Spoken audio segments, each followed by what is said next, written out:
Привет, меня зовут Саша Акимов, и сегодня у нас будет долгожданный обзор на премиальный компакт Leica Q.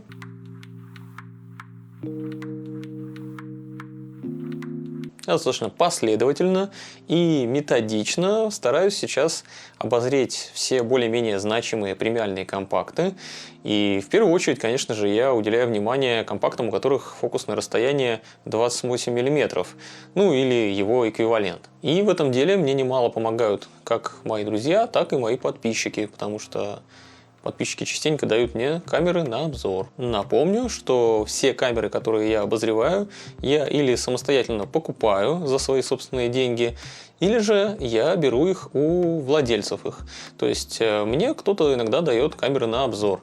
Так как чисто физически я не могу купить все камеры на свете, у меня, во-первых, бабок столько нет. Такой подход позволяет мне, с одной стороны, быть непредвзятым, и с другой стороны, также позволяет не зависеть от мнения производителя камеры. То есть я могу говорить абсолютно все, что думаю, и в этом, в общем-то, есть некоторая прелесть.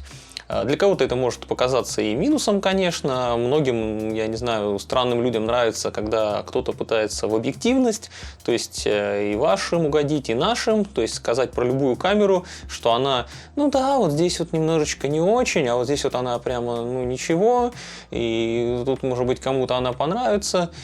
Я такой ерундой не страдаю, если какая-то камера дерьмовая, я про нее конкретно так и говорю. Если она дерьмовая, по моему мнению. То есть здесь мнение очень субъективное будет вас ждать. Если что, контакты мои указаны в описании. Можете там проследовать по ссылочкам. В Инстаграме я чаще отвечаю. Там можете мне писать. Если есть какие-то интересные камеры для обзора, пишите туда. Я с удовольствием возьму у вас камеру. Естественно, ничего с ней не случится. Верну ее в целости и сохранности. Давайте будем ближе к делу. Вы помните, наверное, если смотрели мой обзор на Leica X2, что я, в общем, к бренду Leica отношусь без какого-то особого придыхания. Так что будьте готовы к тому, что обзор на Leica Q не будет прям уж хвалебным каким-то. Камера мне, в общем-то, с одной стороны, даже немножко понравилась.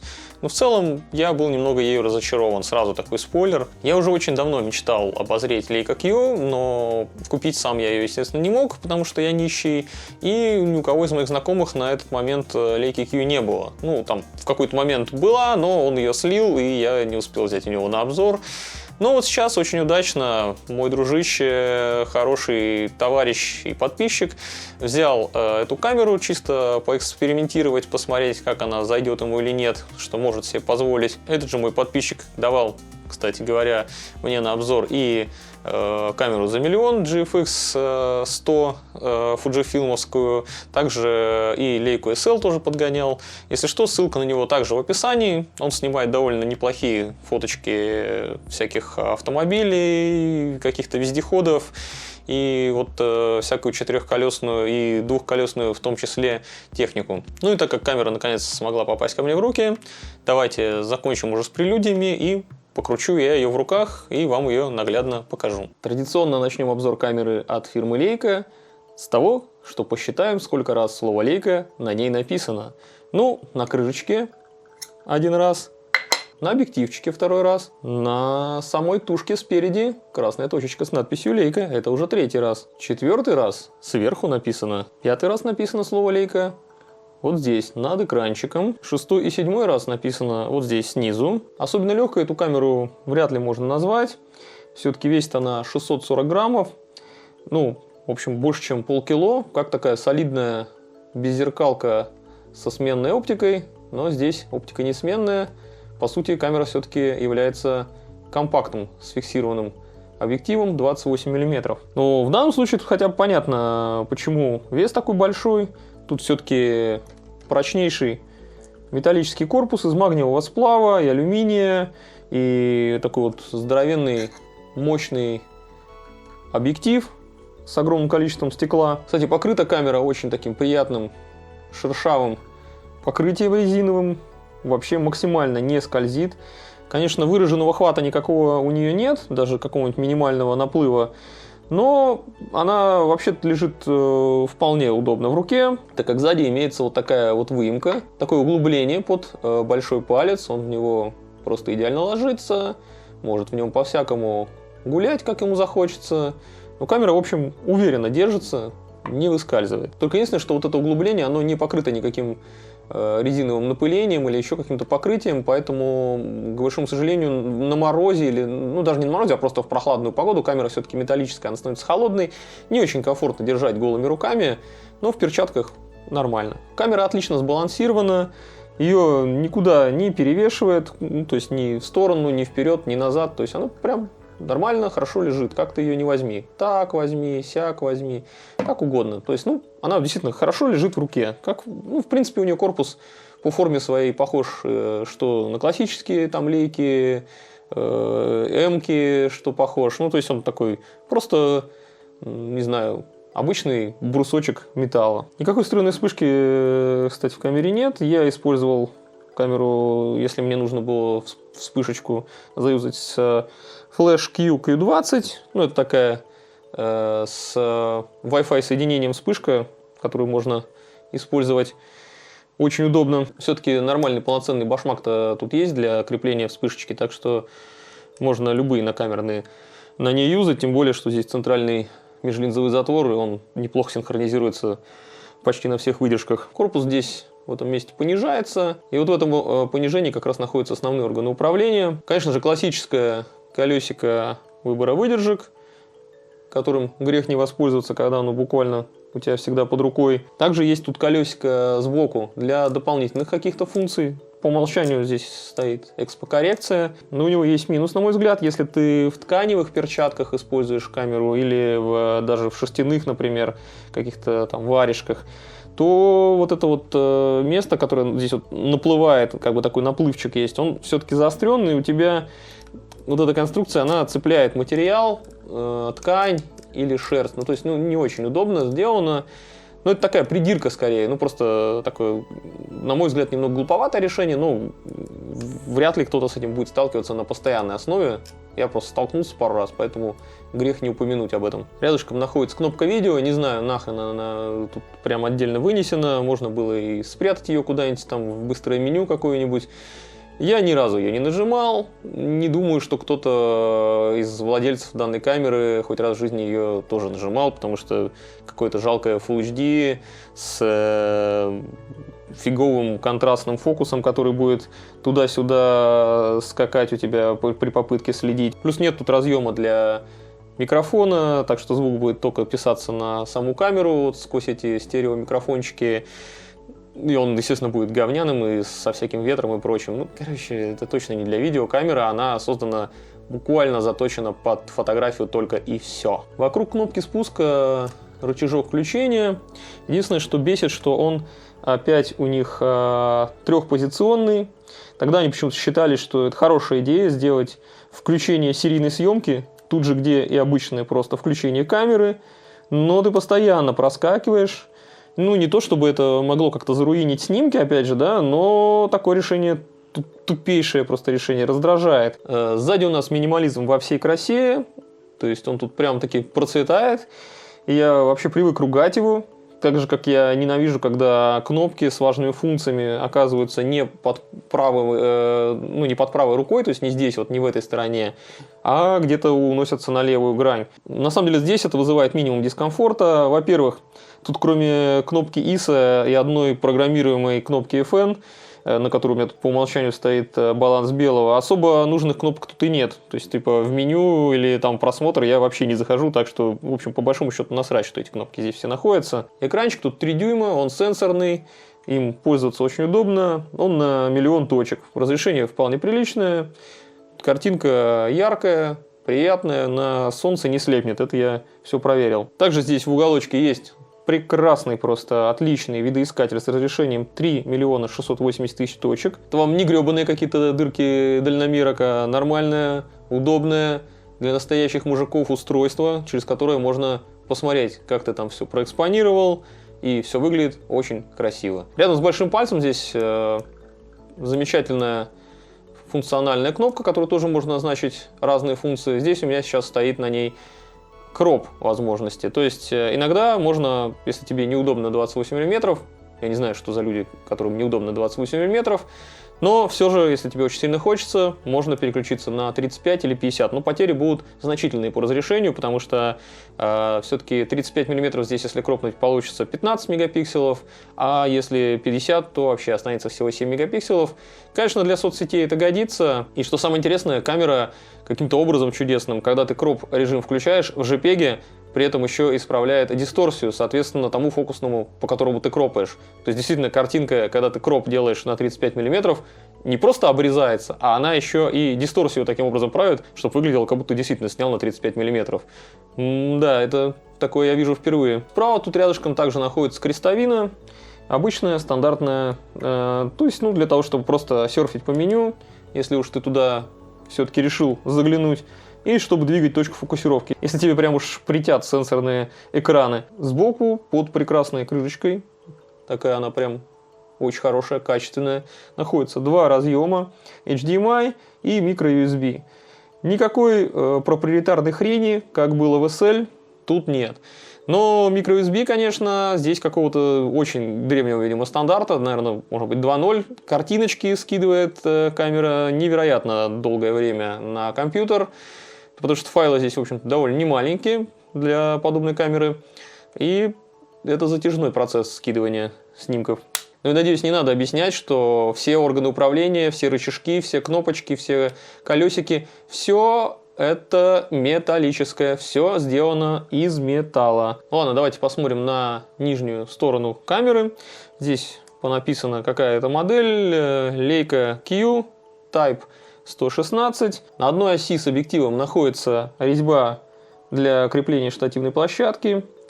Под крышечкой с зажимом у нас скрывается аккумулятор. Аккум называется BP DC12. Вообще он не очень большой, его объем всего лишь 1200 мАч. Можно при этом сделать на него около 800 фотографий. Видимо, все-таки процессор Maestro достаточно энергоэффективен. И даже какого-то сильного скукоживания заряда на морозе я не обнаружил. Хотя, конечно, есть чуток, но никакого радикального понижения объема аккумулятора на морозе не происходило. Ну и вот мы добрались наконец до объектива. Он тут спрятан под такой металлической крышечкой. Держится она довольно хреново, постоянно отваливается, но я как бы не дурачок, который использует крышечки с камерами, я ее вообще ни разу не надевал, но просто сам факт, я ее покажу, она действительно увесистая, тоже металлическая, покрытая изнутри бархатом. Все, она улетает. Улетает она навсегда. И вот объектив без крышечки. Тут написано его название, Summilux 28 мм f1.7. И вот ради него все это и затевалось. Подобное стекло под M-байонет, например, без автофокуса, стоит $1005, а тут к нему еще и тушка удобная идет в подарок. Сейчас подобная камера, первая Leica Q, на вторичке это самый дешевый способ прикоснуться к прекрасному объективу. Кстати говоря, бленда здесь тоже металлическая. Накручивается бленда строго по резьбе, то есть ты ее закрутил, и она у тебя четко встает именно в то положение, в котором и должна оказаться. Ну, здесь, естественно, надписи также есть. О, 8-я надпись Leica, кстати, на бленде. Ну, а если вам захочется какой-нибудь светофильтр накрутить на нее, ну, хотя бы там, допустим, защитный, чтобы уберечь переднюю линзу, хотя бленда отлично с этим справляется, она довольно далеко сильно выступает, и у нее такая красивая форма, угловатая. Но светофильтры сюда накручиваются с 49-й резьбой. Вот, например, полярик. В этом объективе красиво и сексуально абсолютно все. Начинаем мы вот здесь, в самом начале. Это щелкающее колесо диафрагмы. Оно отщелкивает, учитывает трети стопов тоже. Это важно подчеркнуть, потому что есть некоторые уродские камеры у Fujifilm, которые почему-то трети стопов не отщелкивают. Раньше были, по крайней мере, сейчас нету. Следующим колесом управления на объективе является колесико фокусировки ручной. Оно, опять же, снабжено здесь интересным механизмом. Снизу находится вот такая штука, такой упор под палец. На ней кнопочка на этой штуке. Нажимаешь, и ты переводишь, нажимаешь колесико, ты переводишь камеру из положения AF в режим фокусировки. Начинается по умолчанию с бесконечности. Ну, потому что это логично. Если ты, допустим, прикрыл там до, не знаю, F11 и поставил на бесконечность, и пошел просто щелкать какую-нибудь стритуху радостно. Ну, а так, здесь вот полный ручной режим. Причем очень удобно эта штука ложится под палец.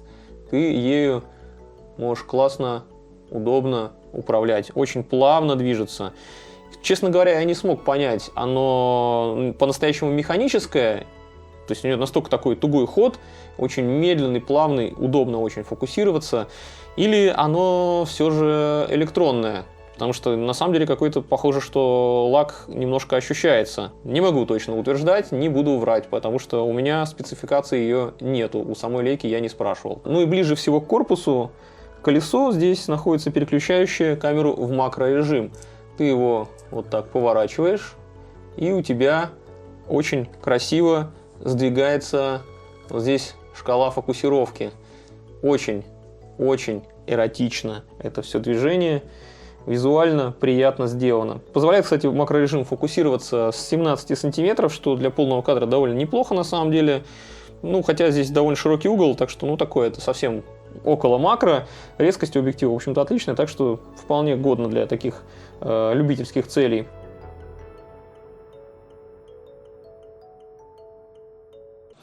Если трясти сильно камеру, там можно услышать внутри легкое дребезжание. Это линза, которая отвечает за стабилизацию. Да, тут еще и в этом объективе неплохая оптическая стабилизация. Вообще, в целом, по камере, давайте финализируем, она собрана, как всегда, у Leica на века. Влагозащиты тут, конечно, нет, к сожалению, большому. Но я спокойно снимал в легкий моросящий дождик и в снегопад. Тут каких-то допусков или зазоров у камеры нигде нет, то есть никаких щелей, куда там влага могла бы попасть. Ну, в отличие от дерьмовеньких фуджифилмов, которые сделаны кое-как с кучей пластиковых кнопок. Тут просто протер тряпочкой и нормально, дальше пошел снимать. Вообще, в целом, когда вот держишь в руках, и ты сразу понимаешь, что это вот, ну, это вещь, это инструмент. Редко такое с камерами других брендов ощущается. И дело, в общем-то, не в пресловутой этой красной точечке.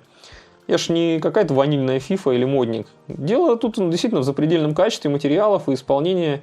Хотя есть кое-какие спорные моменты, конечно. Например, ну вот я бы на самом деле дополнительный хват прикупил, если бы ее использовал. Потому что, ну, мне немного дискомфортно было все же ее носить. Она хотя очень хорошо лежит в руке, но мне хотелось бы больше контроля, чтобы я мог более ловко перехватывать камеру, потому что я часто использую ее с не самых стандартных положений. Ну, про это, ладно, в других роликах буду рассказывать, если это что там примусь что-нибудь про свои там стрит-фотографические потуги высирать. А так у нее все аксессуары отличнейшего качества, опять же, да. Да и у Китаёс на Алиэкспрессе есть всякие дополнительные ручки, чтобы не переплачивать.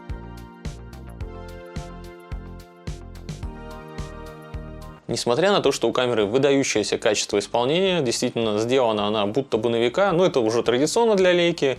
Камеры их служат десятилетиями, какие-то, может быть, уже даже и столетние есть, которые еще до сих пор работают. Ну, в общем, камеры они делают действительно добротно, их ресурса хватает на многие годы. Но несмотря на то, что качество именно изготовления хорошее, качество картинки все же не поражает воображение.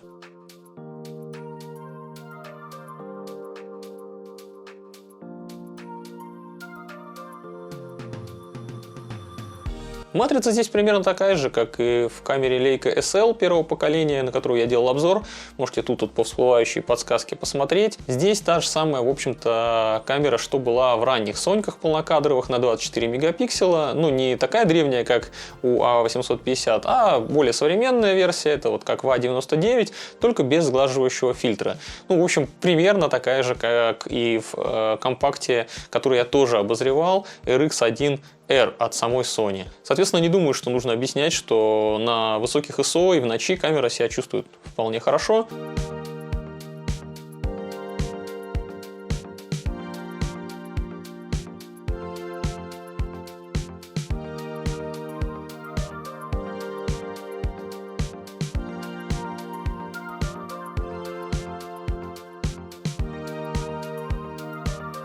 На ISO 1600 картинка всегда замечательная, то есть до 1600 вообще почти никаких изменений вообще в картинке нет. На 3200 частенько очень хорошие результаты получаются, и даже на 6400 иногда можно получить вполне пристойный результат. Но динамический диапазон, даже и на базовых ISO, не скажу, что прям запредельный. Для полного кадра по сегодняшним меркам он достаточно невелик, можно сказать. Сейчас, в принципе, APS-C камеры, даже, наверное, микро может выдать динамический диапазон на ISO 100 получше, но все же достаточно неплохая картинка. Бывает, да, цвета, конечно, уже невосполнимо выбиваются.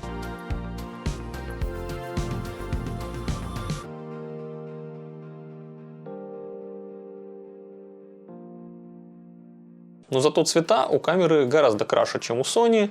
Вообще, в принципе, другие производители почему-то частенько лучше, чем сама Sony со своими матрицами обращаются. Я уже не в первый раз такое замечаю.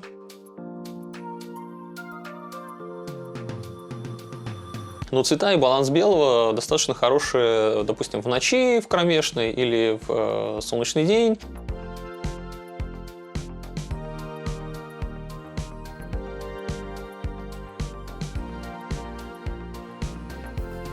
Но автоматический баланс белого почему-то прям в полной растерянности, когда ты снимаешь в сумерках. То есть или ранним утром, когда солнце еще только-только восходит, или поздним вечером, когда солнце на исходе как раз-таки. Вот, например, ранним утром я сделал фотку обледеневшей лобовухи. Такую вот срань выдала камера. Автоматический баланс белого перекосило в какую-то страшную синеву по умолчанию. Причем процессор самой камеры этот косяк понимает и давит синеву. И если снимаешь JPEG, вот для примера JPEG, он здесь даванул синеву и попытался все-таки в тепло увести. Но это тоже далеко от истинного вида этой картинки. Вот так картинка должна была выглядеть в реальности, но это уже накручено моими ручками. И вечером тоже баланс белого показывает невыдающиеся результаты. Зеленый делает чуть тепловатым, а все остальное, наоборот, слишком холодным. В реальности картинка была вот такой. Причем на этом примере, снятом на f2.8, заметно немаленькое количество хроматических искажений в ветвях. Ну, тут прям повсюду циановая кайма видна. Но это на открытой с прикрытием дырки аберрации крайне редки. Хотя и на f5.6 иногда на краю можно увидеть фиолетовую каемку. Для объектива в таком цветовом диапазоне я бы не сказал, что это прям очень уж простительно. При этом резкость у объектива просто отличная. Даже на самой открытой дырке центр всегда резок просто безупречно.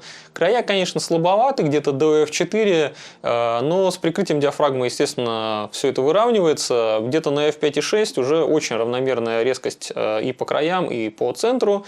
Ну, дальше, если прикрывать, то до дифракционного предела там все всегда хорошо.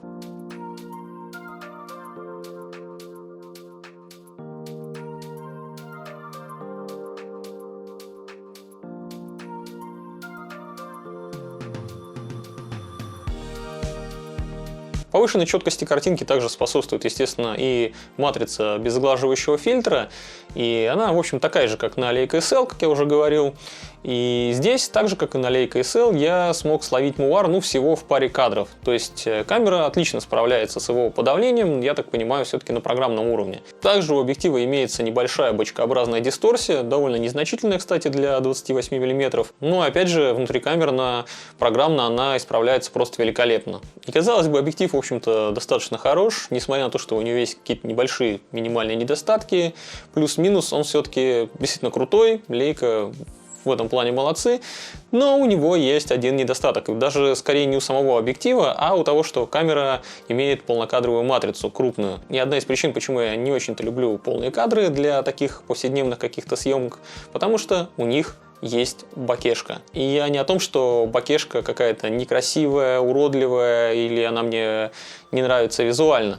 Она как раз таки достаточно красивая, растушеванная, такая приятная кремовая бокешечка, прям замечательная. Просто мне не хочется иметь размытие заднего фона в тех ситуациях, в которых я камеру эту применяю. Все-таки компакт с фокусным расстоянием 28 мм применяется в каких-то таких повседневных ситуациях.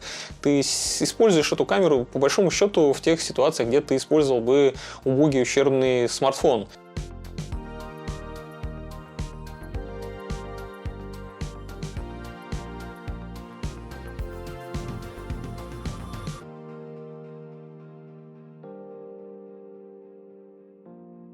Но смартфон делал бы уродливую картинку с помощью своих вычислительных каких-то мощностей, там с помощью искусственного интеллекта накручивал бы тебе замечательный HDR, замечательный на его взгляд, и тебе воли бы никакой не давал по настройке картинки. Здесь картинка, безусловно, классная получается с камерой Leica Q, но в таких ситуациях, в которых я ее использую, мне размытие фона ну нахрен не нужно. Ну и плюс ко всему я не очень люблю боке как такой своеобразный дешевый прием. Дешевый, конечно же, не в смысле цены на объективы, как раз таки светосильные объективы имеют ни хрена не маленькую стоимость.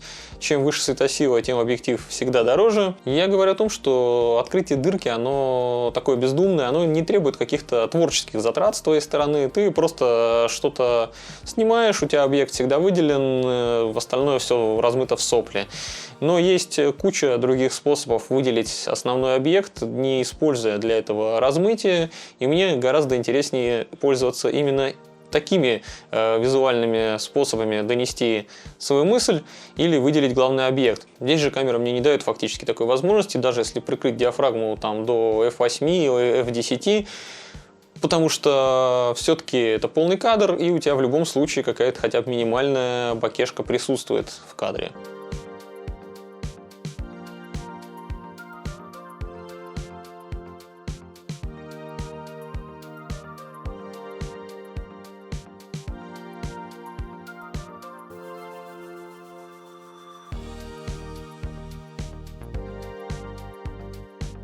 Ну и с автофокусом, который в этой камере реализован, контрастный, естественно, автофокус, у тебя чаще всего как раз главный объект оказывается ни хрена не в зоне резкости. Если ты фокусируешься по большой зоне с большим количеством точек, то он нередко, а даже я бы сказал чаще всего, предпочитает сфокусироваться на задний план, а не на что-то, что на переднем плане.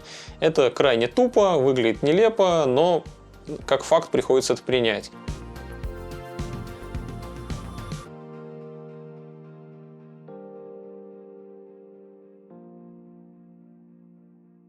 И, как я уже сказал, полнокадровость тут тоже не идет никак на пользу картинке. То есть, как ты диафрагму не прикрывай, хоть до f8, хоть до f10, у тебя все равно, если фокус промахнулся, картинка будет наполовину замылена, заруинена и так далее. То есть, например, на какой-нибудь мелкоматричной камере, хотя бы, ну там, да даже микро 4 третьих или APS-C, у тебя, даже если ты на f8 чутка промахнулся, это не критично, у тебя картинка все еще остается приемлемой. На мелкоматричных камерах незначительные промахи не столь важны, потому что там все-таки достаточно большая гриб. И если вы все-таки решите снимать на эту камеру стрит-фотографии с автофокусом, то нужно снимать что-то относительно статичное, то есть не бегущих прям людей и самому не быть на ходу в этот момент, потому что фокус прям реально в растерянности может оказаться, и снимать по одной точке желательно. По ней фокусируется камера, кстати, очень хорошо.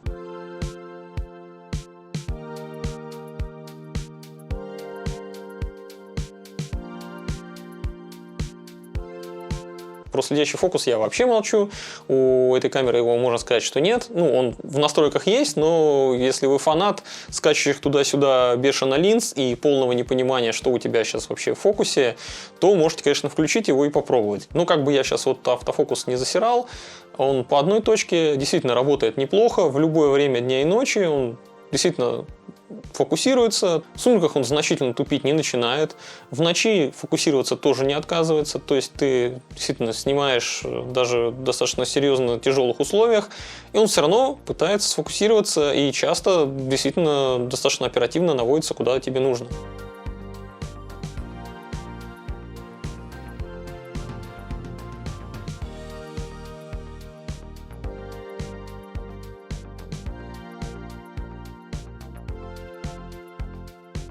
И я неизбежно вспоминаю вообще супер дерьмовый автофокус, который был у первого полнокадрового компакта. Это Sony RX1R, который я тоже обозревал, можно вот тут по подсказке посмотреть обзор. Вот там фокус был прям полное говно. Просто чтобы вы понимали градацию моей критики, скажем так. Хоть я и критикую в данный момент Leica Q за не самый расторопный автофокус и не супер безупречный объектив, но все же она не настолько плоха, как Sony RX1R. Sony RX1R это просто полное дно и говно. А Leica Q все-таки камера нормальная, но я немножко к ней предвзят, потому что у меня были завышенные немножко ожидания, я надеялся, что она покажет себя гораздо круче. В общем, первый полнокадровый компакт от Sony вышел в 2013 году, Leica Q вышла через 2 года, в 2015, и она прям многократно лучше, практически в любых аспектах, которые мы можем помыслить только. Но настолько ли это хороший компакт, о котором я всерьез подумал, не прикупить ли мне его? Пожалуй, нет. Что ж, я готов признать, камерой я довольно сильно разочарован, а причина этому проста. Обозревая Leica Q, я не могу избежать все равно сравнения с другим компактом, у которого фокусное расстояние 28 мм, правда в эквиваленте. Это камера, которую я почти что эталонной называю. Обзор на нее, естественно, тоже есть. Это Ricoh GR3. Вот тут по ссылке можете посмотреть обзор на нее. И Ricoh GR3 практически во всем значительно превосходит Leica Q. Несмотря даже на то, что это APS-C камера. У GR3 тоже матрица на 24 мегапикселя. У него тоже объектив на 28 мм, пусть и в эквиваленте. При этом у GR стабилизатор на матрице, который значительно превосходит тот стабилизатор, который есть в объективе у Leica Q. И что более значительно, это то, что Ricoh GR меньше в 3 раза, чем Leica Q, легче раза в 3, чем Leica Q. И также он и дешевле раза в 3, чем Leica Q. Да и автофокус у него гораздо лучше. А еще у него нет пресловутой красной точки на корпусе, и он выглядит как самая дешевая убогая мыльница. Это огромный плюс для стрит-фотографа. Ну, а Leica Q, что я могу про нее сказать? Она, в принципе, в общем-то, хорошая камера, действительно неплохая, если ты не снимаешь какого-то серьезного там стрита от бедра. Без проблем можешь ее использовать. Камера на каждый день неплохая, если ты можешь себе ее позволить. То есть, в принципе, такая... Или можно ее использовать как статусную вещь, если ты просто дурачок с баблом. Или если у тебя бабок просто на нее хватает, и ты хочешь побаловаться, то можно ее взять. Камера, в принципе, нормальная. Она все неплохо отрабатывает. Но не без сожаления вынужден констатировать, что до короля, настоящего короля уличной фотографии Ricoh GR3, Leica Q вообще даже близко не дотягивается. Ну, я надеюсь, обзор было вам интересно посмотреть. Так что подписывайтесь, ставьте лайки. И не забудьте написать в комментариях, что вы думаете по этому поводу. Ну и хороших всем снимков. До новых встреч. Пока.